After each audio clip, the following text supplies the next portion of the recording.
किसी न्यूक्लियस का scattering cross section क्या होता है और इसकी सिग्निफिकेंस क्या होती है। नमस्ते, मेरा नाम मनदीप दलाल है और इस लेक्चर में हम इन्हीं प्रश्नों के उत्तर खोजने की कोशिश करेंगे।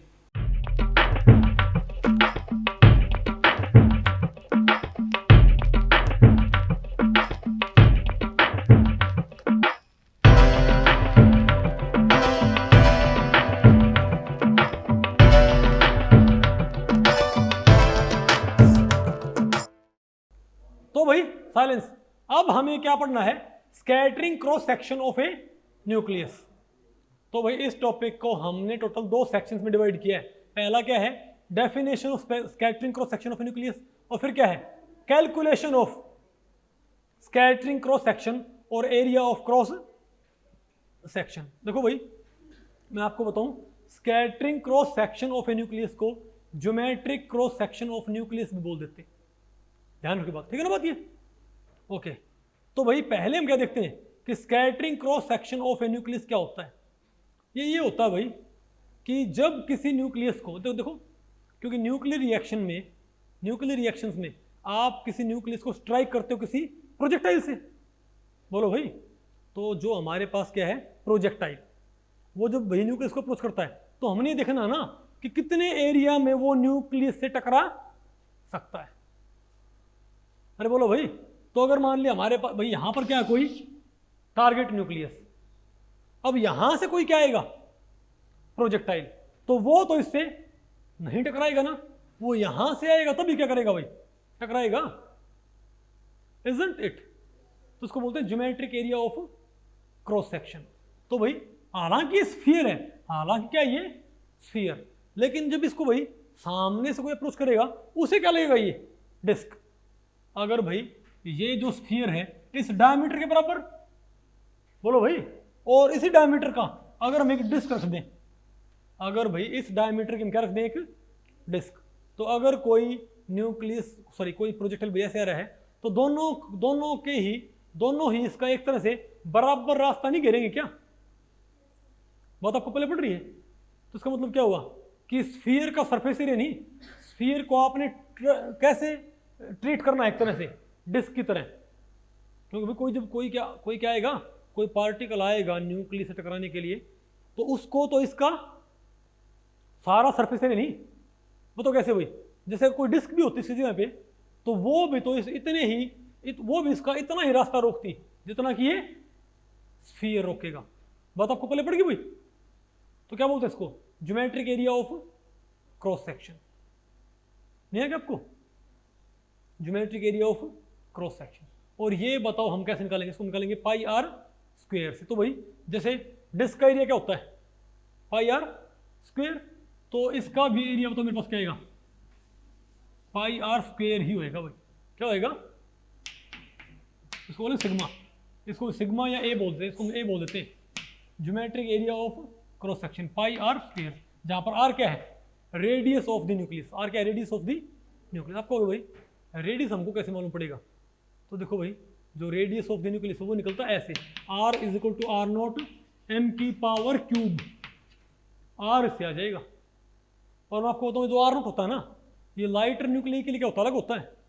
ये मत सोचिए कि पूरी टेबल के लिए r नॉट क्या होता है, सेम।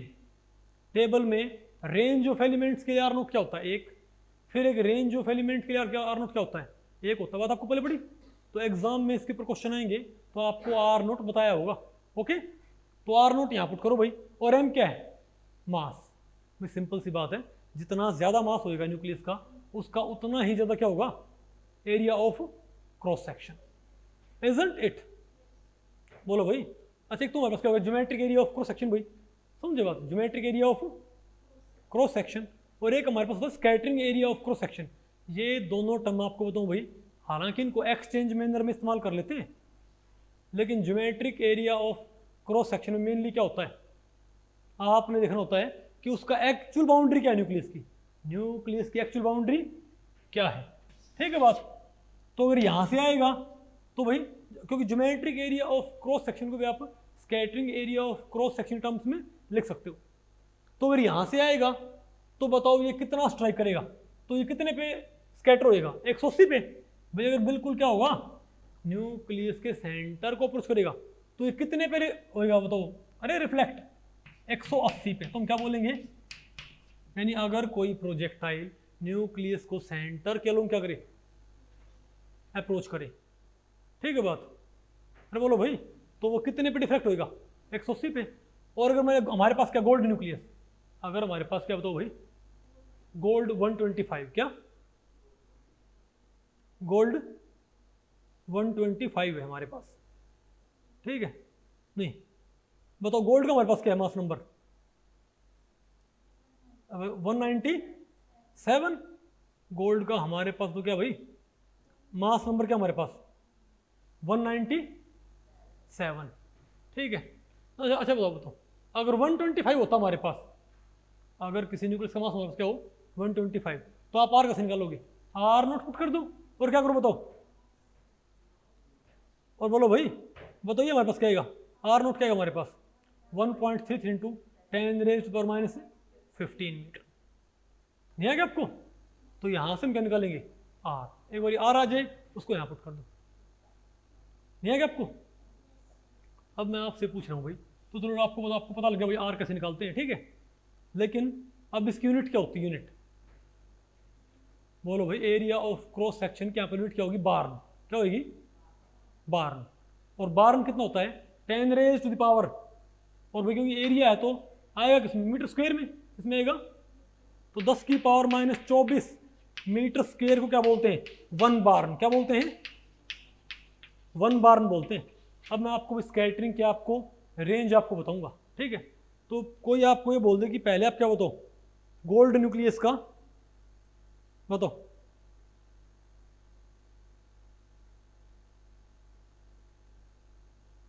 अरे क्या बोल देगा आपको बताओ?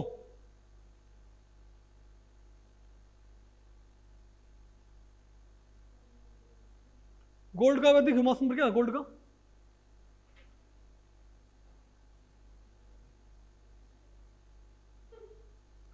गोल्ड का मास नंबर क्या भाई? देखियो 196 है। Okay 196 point. ओके एक सेकंड रुको भाई।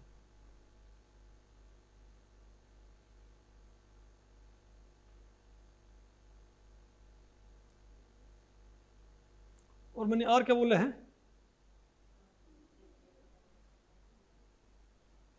-15 बोला ना भाई? कोई बात नहीं, ठीक है। तो भी काम करो भाई, चलो खैर छोड़ो। मान लिया हमारे पास भाई साइलेंस, मान लिया हमारे पास कोई न्यूक्लियस है। अरे भाई मान लिया हमारे पास कोई न्यूक्लियस है जिसका area of cross section, sorry जिसका मास क्या बताओ? 1.25। कितना है? 1. अरे और ये -28 होगा, -24 नहीं -28 -28 होएगा। तो अगर मान लिया हमारे पास आर कितना है किसी न्यूक्लियस का, हमारे पास क्या 125, तो बताओ भाई उसका, ओ सॉरी किसी का, अरे भाई मास कितना है? एम कितना है? 125। तो भाई 125 में आसानी से आंसर आ जाएगा। वो तो क्या है हमारे पास? तो आर नॉट इंटू 125 का क्यूब रूट। यहां से तुम क्या निकालेंगे? आर की वैल्यू। और ये आएगी हमारे पास 1.538 1.54 इंटू 10⁻⁻28 1.54 इंटू 10⁻⁻28 मीटर स्क्वायर आएगी। बात आपको पहले पड़ी? तो 28 ये क्या होता है? बार्न।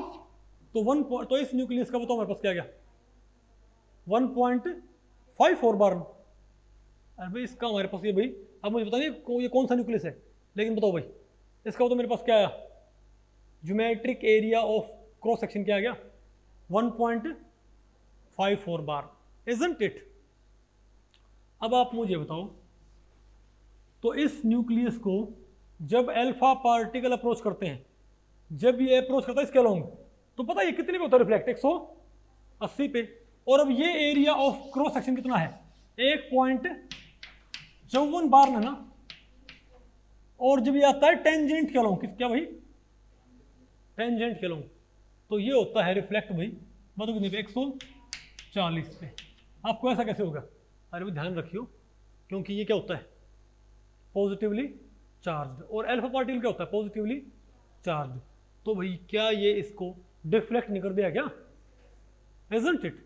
तो यानी कि अगर मान लिया अल्फा पार्टिकल इसको सेंटर के अलोंग अप्रोच करता है तो 180 पे क्या होता है, रिफ्लेक्ट बैक, और टेंजेंट के अलोंग आता है तो 140 पे क्या होता है, रिफ्लेक्ट बैक। बोलो भाई 140 पे क्या होता है, स्कैटर होता है। तुम क्या बोलेंगे, यहाँ स्कैटरिंग का अपर बाउंड तो क्या है, अपर बाउंड क्या है 180, और लोअर बाउंड क्या है 140। तुम क्या बोलेंगे कि इसका एरिया ऑफ क्रॉस सेक्शन इस रेंज के लिए 140 180 के लिए बताओ क्या है, 1.54 बार, यानी कि भाई नहीं है क्या आपको? अब भाई स्कैटरिंग का एरिया ऑफ क्रॉस सेक्शन आप और भी बढ़ा सकते हो। कैसे? अगर मान लिया अब यही न्यूक्लियस सॉरी यही अल्फा पार्टिकल यहां से जाता, कहां से भाई, दूर से। अरे भाई यही अल्फा पार्टिकल कहां से जाए, दूर से जाएगा, तो क्या ये ऐसे ही निकल जाएगा क्या? क्या ये न्यूक्लियस इसको अभी भी क्या होगा, रिफ्लेक्ट तो करेगा भाई। तो आप क्या मान लो भाई, और ये रिफ्लेक्ट हो गया 90 पे, कितने पे भाई, मान लो यहां पर आया नहीं, ये 90 पे स्कैटर हो गया। आपको कैसा कैसे होगा? तो आप एक हाइपोथेटिकल स्फीयर मान लो, जैसे यहां से आया था, जब पार्टिकल यहां से आया था भाई, यहां पर तो क्या आएगा 180 पे, और जब ये एक्चुअल बाउंड्री के अलोंग आता है,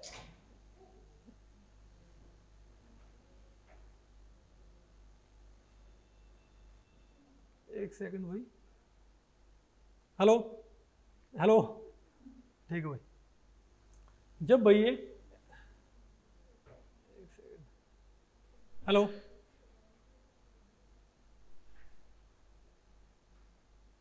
अरे भाई, और जब ये एक्चुअल बाउंड्री के अलोंग आएगा भाई, नहीं आएगा आपको? जब ये एक्चुअल बाउंड्री के अलोंग आएगा तब बताओ क्या होगा, 140 पे। अरे बोलो भाई, जब ये एक्चुअल बाउंड्री जो है उसके टेंजेंट के अलोंग आता है 140 पे, लेकिन जब दूर से जाएगा, जब ये दूर से जाएगा भाई, तो इसको ये कम डिफ्लेक्ट नहीं करेगा क्या? तो मान कितने पे है, 90 पे, सिंपल 90 पे, ठीक है बात। तो आप एक बात मान लो ना कि भाई जहां से गए आप ये मान लो कि ये एक तरह से हाइपोथेटिकल बाउंड्री इसकी क्या है, हाइपोथेटिकल बाउंड्री, और ये एरिया आप निकालो फिर। तुम क्या बोलेंगे भाई, तुम ये नहीं कह सकता कि 180 से 140 की रेंज में रिफ्लेक्ट करने का एरिया तो ये है, और 180 से 90 तक रिफ्लेक्ट करने का एरिया ये नहीं है क्या आपको? तो स्कैटरिंग की रेंज बढ़ गई ना, 180 से 140, और अब क्या है 180 से 90, तो रेंज बढ़ गई ना। तो एरिया ऑफ क्रॉस सेक्शन पता क्या आएगा इसका, तो कितना आएगा, ये आएगा आपका 11.2 बार। कितना आएगा बताओ, और चेक करिए कितना है हमारे पास ये, अरे बोलो भाई क्या होगा, 11.3 बार। कितना आएगा 11.3 बार। तो आप सिंपल सी बात है, और अगर मान लिया मैं इसको और दूर से ले जाऊंगा पार्टिकल को, तो ये और भी क्या होगा, कम एंगल पे क्या होगा डिफ्लेक्ट, मान लिया 60 पे हो गया, कितना होगा भाई 60 पे। लेकिन मैं उसको क्या मानूं कि ये भी एक हाइपोथेटिकल स्फीयर की टेंजेंट से आया, टेंजेंट के लोग आया, बाउंड्री के लोग, तो क्या उसका और बड़ा ही नहीं आएगा भाई? तुम क्या बोलेंगे कि स्कैटरिंग का area of cross section, scattering का area of cross section, scattering cross section क्या होगा भाई, किसी न्यूक्लियस का स्कैटरिंग क्रॉस सेक्शन क्या होगा, बढ़ेगा। अगर आप क्या करते हो बताओ भाई, स्कैटरिंग रेंज को बढ़ाते हो या लोअर बाउंड को कम करते हो? नहीं समझे बात भाई? अपर बाउंड तो क्या रहेगा हमेशा 140, वो कब होएगा, जब सेंटर को अप्रोच करे। जितना दूर से जाएगा हम उस लाइन के लोग क्या बना लेंगे, हाइपोथेटिकल बाउंड्री, उसको हम क्या मान के, टेंजेंट, और एक हाइपोथेटिकल बाउंड्री तैयार कर लेंगे। तो क्या एरिया होगा, क्या होगा लगातार, तो हम क्या बोलेंगे, तो आप ये कह सकते हो कि अगर स्कैटरिंग का एरिया ऑफ क्रॉस सेक्शन बढ़ेगा तो थीटा की रेंज क्या होगी, बढ़ेगी। रेंज कह रहा हूं मैं, लेकिन लोअर थीटा क्या होगा, घटेगा। अपर थीटा क्या रहेगा, फिक्स 180, लेकिन थीटा की लोअर वैल्यू क्या होगी, जैसे जैसे स्कैटरिंग का एरिया ऑफ क्रॉस सेक्शन बढ़े तो क्या होगा, आगे ना आपको समझे कि नहीं आपको? ठीक है भाई, ऐसे उसको मालूम कर लोगे? बताओ भाई, जैसे ये है, बताओ the geometric cross section of tin. अरे मिल गया भाई, ये कौन सा न्यूक्लियस था? अरे भाई ये कौन सा न्यूक्लियस था? SN, isn't it? बताओ भाई, तो बताओ क्या क्वेश्चन ये?